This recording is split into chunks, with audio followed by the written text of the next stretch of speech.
Hello again, good afternoon and welcome to Business. Now, Director of Development Research of IMANI Ghana, Bright Simmons, says looking at government's mid-year performance, it will miss out most of its targets by close of the year. He adds government has been slow at reforms at Cocoa Board, the NHIS, among other agencies, which should have been implemented by now. Analyzing government's mid-year performance, Bright Simmons notes government could have done more. He spoke with Joy Business at the EcoBank FinTech Challenge by EcoBank.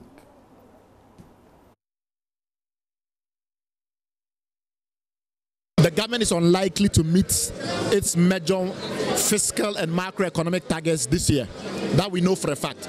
That by September, it will be evident that we are going to miss some of the major targets that the government has set for itself on a macroeconomic level. So we are certainly not going to miss the targets on revenue mobilization, which you've already mentioned. It is very likely that the budget deficit will rise. We're probably going to miss the target also on the current account deficit. So these are, a lot of them are carryover problems from last 2 years. Some of the new big welfare projects that the government intends to embark upon this year, like free SHS, like expanding NHIS, a bunch of those types of services will involve additional expenditure. Then there are some rationalization that is also going on in the civil service, which may reduce the amount of outgoing commitments that the government has. And that will also help. But on the whole, I think the government has been rather conservative.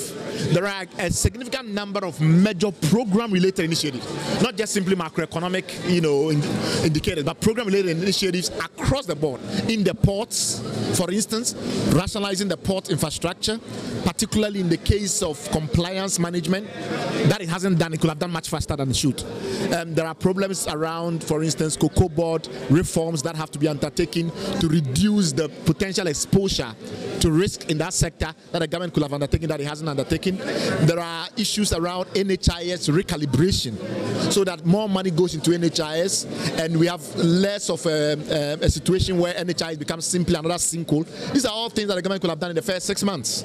And we are already at the end of that 6 months and it hasn't done those things. But we like the fact that it's moving forward aggressively in the area of bureaucratic reform, for instance, in some segments.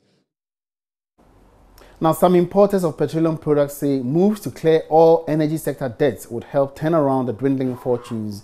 Now, some of these importers are said to be in financial distress due to delays by government in clearing debts owed them for products supplied. This development has led to some oil marketing companies and importers folding up. Government has asked managers of the 10 billion cedi energy sector bond to complete the fund, raising the exercise within 2 months. We'll bring you some more details on this particular development shortly on the marketplace. My name is Emmanuel Abuaji. We have it. Up next, sports.